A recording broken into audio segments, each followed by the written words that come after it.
and one of the all-time greats in Kanoa Igarashi. This is a star-studded matchup, and with the waves we have on offer, going to be extremely entertaining right now. Kanoa Igarashi, his mission coming here to the hometown. But I mean, there's a lot of sponsorship, you know, requirements right there. So he's still working per se. This guy trying to get to work right now. Mesinas, always effective on the backhand, the Peruvian. Just a couple of taps off the top, but he will set the scale in this heat. Lucca, his boards to ride, and it's working really good for Mesinas. Can you take them back if you're in the semi? You can't ask for them back in the water. Okay, well, belts it a couple times. I mean, would Kanoa be able to this morning say, hey, Luke, can I get that board back, man? Like, no. We're surfing against each other. Once you give it to the person, there's no takes back right Gentlemen, there. huh? Yeah. Gentlemen. Really just a lot of lefts. He's putting a lot of time being right there in the capital of Lima. First turn, didn't seem like he was really enthused by the second part of the wave, but got a couple of big snaps under the lip right there. And yeah, once again, I mean, you see him from where he's from, you know that the backhand's going to be great. It's going to be one of the best in the world, and it has been for a number of years. So that was the 2.83. The other one just... Kanoa looking right, popping it up, putting it down as usual. Just smooth as ever. Been patient at the beginning, holding on to priority. Now it's time for Igarashi to strike. He's done this bounce to the shore break about 500,000 times in his lifetime. Zigzags in, pops it up, puts another air reverse down. 2-for-1 special. Check this out. Just control the peak. Great positioning. Comes around the corner, throws the tail around for the reverse, and then adds up a little flare right there with a variation of the layback snap. Makes it into this midsection, which generally for most people, it is impossible to be able to make the reform here to the inside. Does it pretty easily, and outside of that, look at the amount of pop he gets. Maybe not the steepest section, that's still a proper air on the inside. So 2-for-1, really, I mean, when you think about it, got two variations of the reverse, one on the outside, more of a throw tail reverse, but the one difference here, he gets the combo with it, with a beautiful layback snap in the pocket against the whitewater. What a way to start off for the two-time Open champion, Kaipo. Look at this, the speed he generates and a second air in the shore break.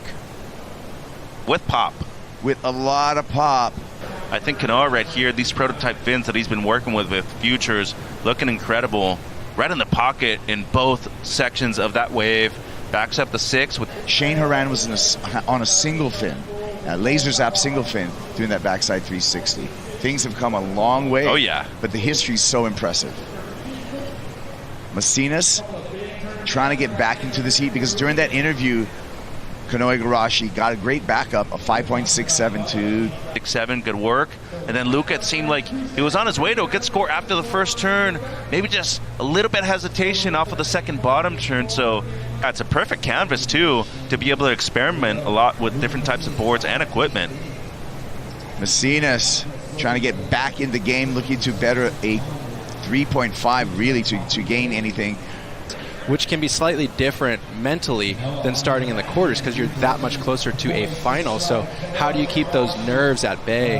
And actually, I had forgotten, but Josh from professional surfing comps. Lucca with the big answer right here, Kaipo. Little hung up coming out of the first one, much better on the second one. Nice and tight in the pocket, and gets the reform. I mean, he's won the Jacks Pro, the QS right here on the south side 2 times before. He's been able to win the region when it comes to the qualifying series. And then right here shows the experience of being able to free surf and compete at this location. That is a big snap right on the inside section. Calm on the outside, very sharp. First turn, strong, a little hung up coming out of it. This is the first time he's ridden this board in this event. And then the second turn, nice and tight in the pocket the entire time, Kaipo. So the Asian market as well. And for South America, it's always been Brazilian dominated. Lucca, the first Peruvian male to qualify for the CT, Kaipo. A great surfing history over there. A lot of people that never made it to the championship tour, but outside of that, I mean, really strong surfing base and industry right there in Peru. Yeah, the board talk is really intriguing. Here we go.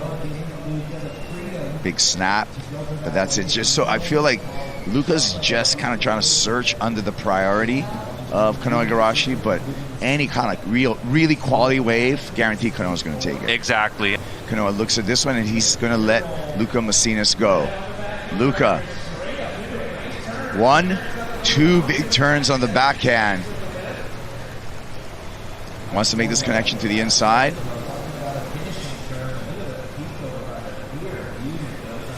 And does so. So this is just going to be a little fractional improvement. Oh! But doesn't get the finish. He had a look and decided that, you know, by his standards, it wasn't enough to be able to get close to a 7. That second turn, man, I mean, he can go straight up in vertical. Well, the mid-wave claim makes me feel like he thought he got the number just for the outside maneuvers. He was on his way there, but I think, you know, if you make this inside connection and you're actually finishing this last turn, but it's right there. But 12.34 was enough for Igarashi to advance through. And a rematch of one of their finals right here at the Open too, so going to be an exciting one heading into the men's semis.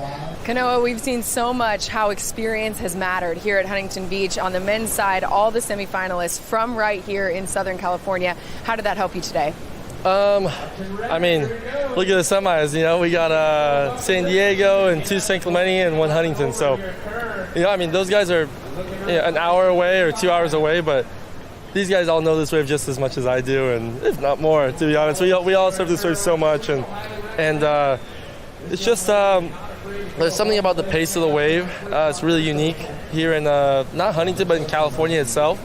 It's you know, I would say it's a really slow wave. It moves slow, but it's actually it runs fast. So it's a certain type of surfing and certain type of you know, I guess vision you have to surf these waves. And for me, it feels really comfortable. And it's you know, when I was growing up, it was always really uncomfortable surfing really good waves. You know, I remember I went to J-Bay for the first time, and I couldn't believe how fast the waves moved. And but yeah, when I'm here, it's this is the pace that I'm used to, and it's been fun surfing this week. So with that, it's been a few years, but you're back in the semifinals. Just how do you carry this forward and maybe try to hoist another trophy? Yeah, I mean, at this point, you're in finals day. Everyone woke up this morning and they had the same idea. So it's a hungry 4 people, everyone for their own different I guess path. You know, for me and Griffin, it's funny that we're in the semis together. It's more of like a, you know, get reps in, and obviously having the prestige of winning the U.S. Open. He's going to want to match me and get 2, and then I want to get that 1 more and get to 3. As a, you know, being from California, the U.S. Open is such a special event. So, you know, that's our side of the semis is, you know, that kind of U.S. Open pride, and then the other side is, you know, Jake is, you know, trying to solidify his spot on tour for next year, and he's obviously definitely looking like he's doing so. And then Hayden's the upstart, and he's wanting to take Jake's position on tour. So, you know, it's 2 different sides of the bracket that have different looks, but either way, it's going to be really fun. Looking forward to it. Before we let you go, omedetou, ima no hito do datat. Wow, nice. Really good Japanese there. 今のヒートね、本当にはちょっとスローヒートでそんなにいい波は乗れなかったけど、でも乗った波に集中してハイスコアじゃなかったけど、でも本当になんだろう、次のヒートに向けてもうちょっといい波に乗ることに集中して頑張ります。おめでとう。ありがとう。Congrats, Kanoa Igarashi. That is a semifinal heat that surf fans have to be freaking out on, because you got Griffin Colapinto going up against Kanoa Igarashi. This is a rivalry that literally goes back to when they were about 12 years old, competing right here in NSSA events. And from my memory, things got chippy, and they will get chippy again. You know these 2 guys want to beat each other. It's pretty rad, too, because they share a lot of the same sponsors, right? So they've both been in the spotlight forever. You got Kanoa trying to protect his home turf. We know how good San Clemente surfers do here in Huntington. So there's so many kind of different layers to that rivalry. And I love that he mentioned it right there, an all Southern California semifinal bracket for the men. It's been insane. I mean, back to the days where they were double knotting their competitors' vests, and now they're competing for a second. Well, Kanoa's going for his 3rd. Colapinto's going for his 2nd. But to see Hayden Rogers in that in that bracket, in that mix, to see him get a breakout result like this is pretty cool. Reading between the lines of those two interviews with Griffin and Kanoa, you can feel, like you're saying, Chris, that little tension. Like Griffin mentioned, well, I'd love to win this event because the last time I surfed this event, I won it. So in his mind, he's just as hot with the capability of Kanoa.